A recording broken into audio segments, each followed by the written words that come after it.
This podcast is brought to you by B2B Better. Most B2B podcasts rack up downloads, but they never move the needle on pipeline. At B2B Better, we build own media systems that sales teams actually use to close deals. We've helped companies turn their podcasts into revenue engines, shortening sales cycles, improving outbound reply rates, and directly influencing millions in pipeline. So if you're tired of content that looks good on paper, but doesn't drive business results, visit b2b-better.com to see how we do it differently. Hey everyone, welcome back to another episode of Pipe Dream. Today we are coming at you from the road and doing a little bit of a kind of scrappy recording. Every month for the last 18 months, I've been coming to a kind of peer agency cohort group called Growth Leaders down here on the south coast of England, run by Anthony Story and Paul Tanzi. And one of the gentlemen that I've met in doing Growth Leaders is Ben Jackson, who is the founder and CEO of Momentum Studio. We just came out of a session, and during that, Ben was talking a lot about how he approaches and how he helps his clients approach branding in B2B. And I had to kind of sit down with him immediately and just start unpicking some of it, because so much of what we talk about here on Pipe Dream, comes down to how you position yourself to your customers and to the market, ultimately how you are perceived. And, we talk a lot about thought leadership, we talk a lot about content and events and community, but underpinning all of that has to be a kind of well thought out, comprehensive and engaging brand. And so on today's episode, I sit down with Ben to talk to him about, what does it mean to build a great B2B brand? Where do most B2B companies fuck up building B2B brands? And ultimately, and most importantly, how does a great B2B brand influence sales and pipeline? And so I'm very excited to bring Ben on. Here we go.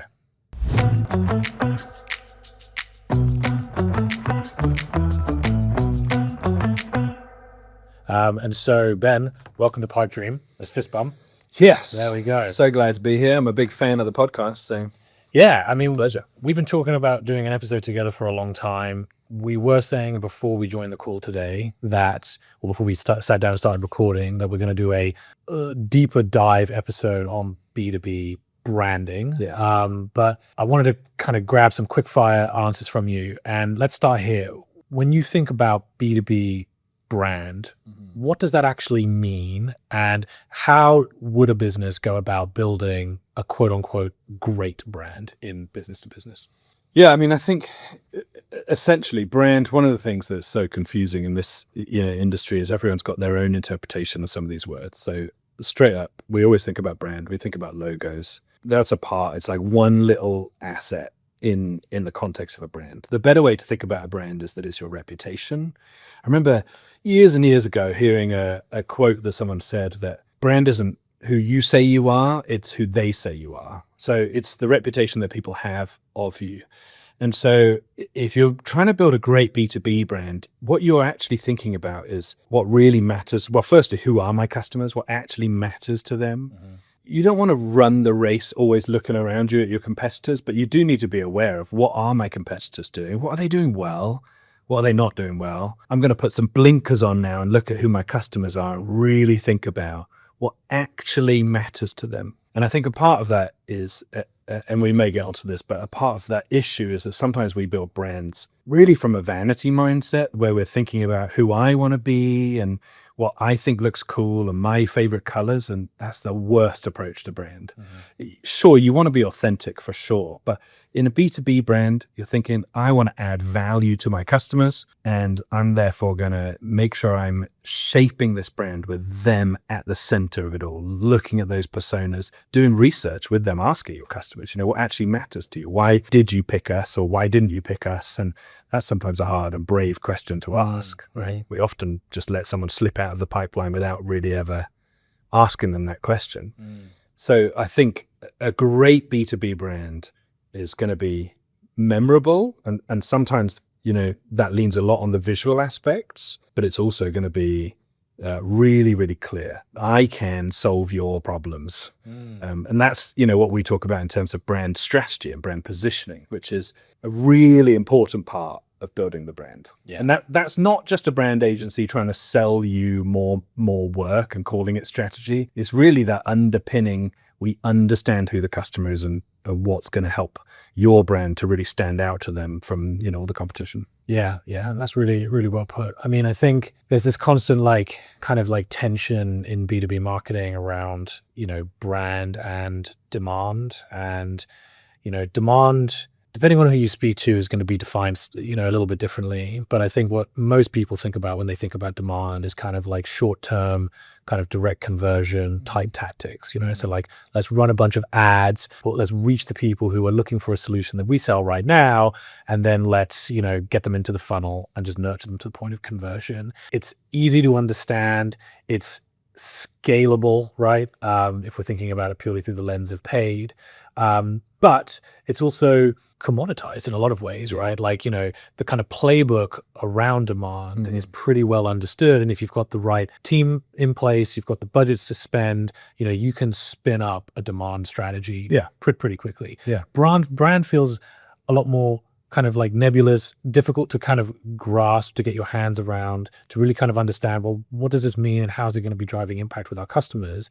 But there are plenty of businesses in B2B who have absolutely nailed the kind of brand game and benefit from the kind of compounding effects that come with that. The ones that come to mind for me, HubSpot, Profitwell, Hockey Stack. Hockey Stack in particular, they're a kind of SaaS company based out of San Francisco.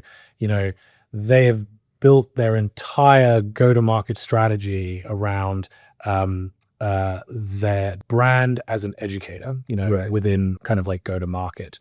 And we had Amir, the CRO, on a previous episode of Pipe Dream, where he was talking about how they'd started with kind of outbound and demand tactics. They ran it for 12 months, didn't really yield much result. They then went back to the drawing board, invested in their brand for 18 months, started putting out a lot of content, their values, their positioning, did tremendously well. And then when they turned on the demand piece, it was accelerated. That's it. Because of the foundations they put on in the first place. Exactly. And so the next thing I want to kind of cover with you is, where do brands fuck up when it comes to developing, their brand strategy within their market? I think, the thing I just mentioned about approaching brand with a vanity mindset, like I want to look good to my peers, is probably one of the first ways that I see them make big mistakes. Yeah. I think the other piece that you're really referencing here is that kind of commoditization. We've heard it phrased as, the race to the bottom, where you find yourself competing on price more than anything else. That is a bad place to be, because you're always going to be squeezed. You're always going to have to undercut other people. You're always then squeezing your employees, squeezing the quality of your work. That's a pretty depressing place as a business leader to be, basically just looking at the bottom line all the time. And so you've spent a lot on sales, but you actually haven't really invested into making your company something that people want. And I think, particularly in this day and age of obviously AI efficiency, AI, just volume of content that can be produced with AI, and it's amazing. Of course, I'm using AI on a daily basis, but what matters most is, does your brand actually stand out? Does it actually feel better than the other brands? Because at the end of the day, like, we all, wear clothes, thank God.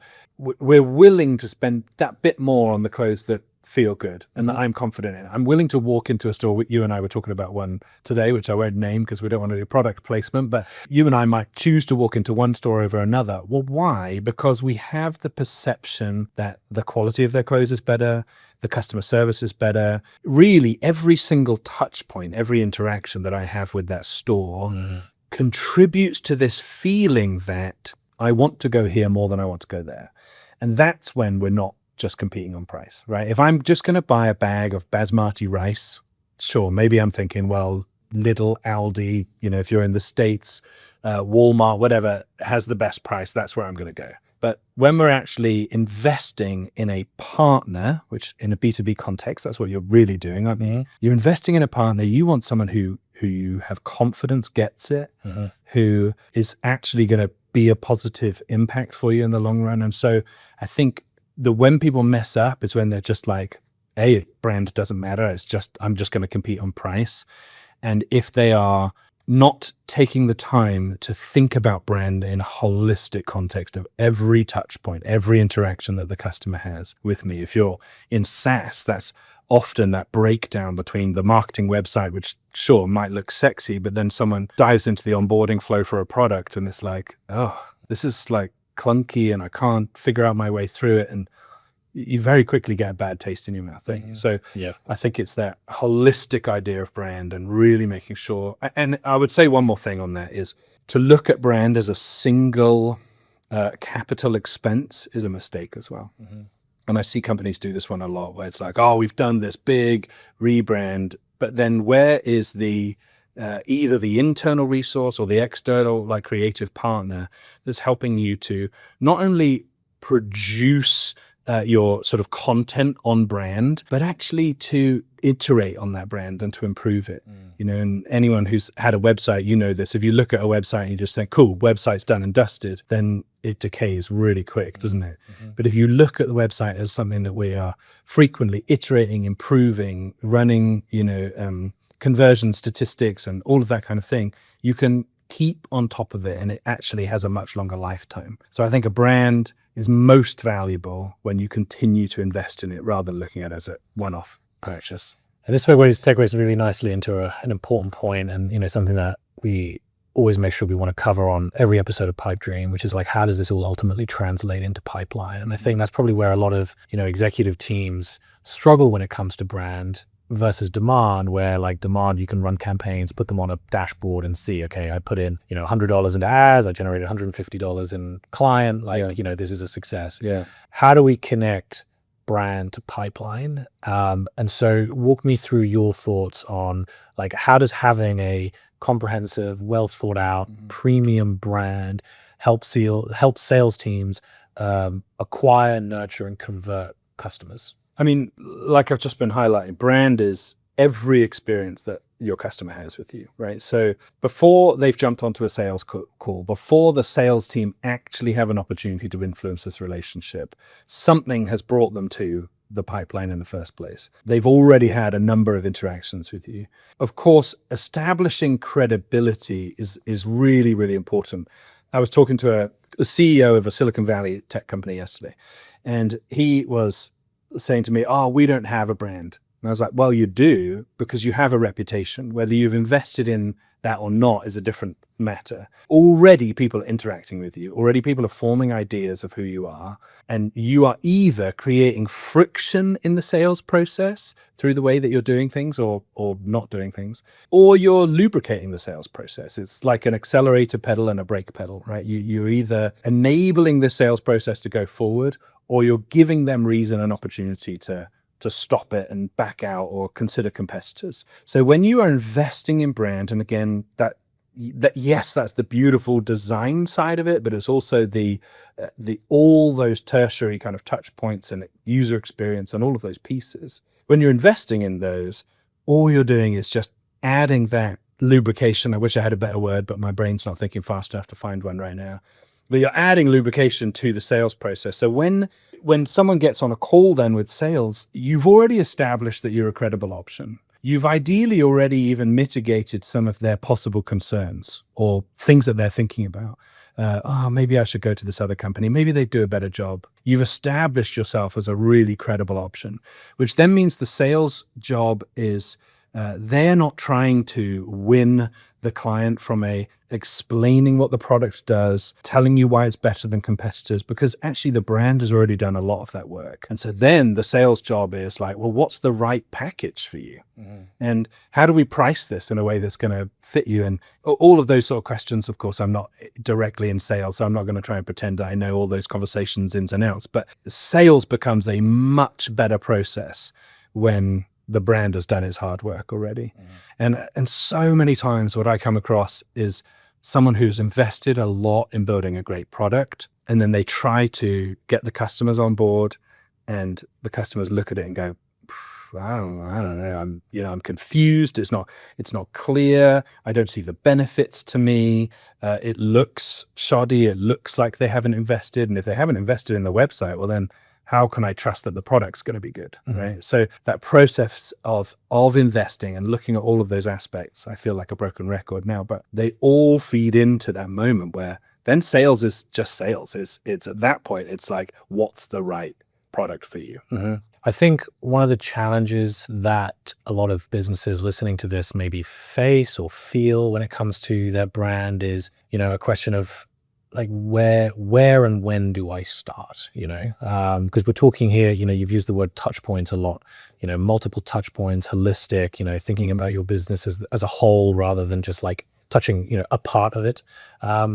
And so kind of end the interview here for us with just giving like a super kind of actionable kind of takeaway for our listeners in regards to, okay, we've got a business, we've got some customers, we've never really invested in our brand at all. Where do we go from here? How do we start? Yeah. Okay. I mean, now is the obvious answer, right? Like today is the best time to start, because if you haven't been paying attention, you've already got a reputation, you've already got a brand. Now's the right time to start. One thing I would say is that brand processes do come in all shapes and sizes. You can spend $1 million on your brand. You can spend, $50 on your brand by hiring a Fiverr person to, make a logo for you. You do get what you pay for. But I would also say not every, by spending money on, if you go out and spend 50 grand on some brand process, that doesn't guarantee you sales, right? So you have to work with a partner who is going to enable you in the things that actually matter right now for your business, your goals. It can be easy for a brand company, and my competitors might hate me for this, but it can be easy for a brand company to sell you stuff you don't need. Oh, we're going to, show you what 10 different billboards look like, and here's, business cards, and here's headed note paper, and here's all the package of things that we like to do in a brand process. And yeah, like sometimes they're really helpful, but what matters is, where do your customers actually see you? Mm-hmm. What stage are you at? Like, is this an appropriate spend on brand? So definitely, getting a good logo is important, getting a good website is important, but probably before that, make sure you actually know who your customers are and what matters to them. Take the time to do that strategy piece. That's then going to inform the logo and the whole visual identity. That's going to inform the website and all the language around that. That's going to inform marketing campaigns. You can just take it one step at a time. Mm-hmm. And if you don't have the budget to make a huge investment right now, just ask, your branding expert. Call your local branding expert today and ask them what's the most important next step for me. Yeah. Rather than coming in with your own idea of, I need a new logo, or I don't need a new logo. Our logo's fine as it is. My nephew designed it 4 years ago. And it's good enough. Actually ask someone who knows, say, what's going to give me the biggest bang for my buck, the biggest leverage right now? And, what do you recommend? Awesome. Guys, this has been a great episode with Ben today. I appreciate it. It's been a bit of a kind of snapshot into how to approach B2B branding. We will be bringing Ben back on in the studio in a couple of weeks to do a deeper dive on B2B branding for your businesses. Ben, before we wrap up, where can people learn more about you and about Momentum? Our website is momentum.studio. So go there, check us out. I'm always happy to have a chat, even just to answer some questions. You don't need to be ready to spend, would happily chat to you and talk you through brand. I love it. I'm passionate about it. So always makes my day when I get to talk to someone about it. Awesome. Well, we'll be dropping Ben's details into the show notes of this episode. But until next time and until tomorrow, that's it for this episode of Pipe Dream. We'll see you then.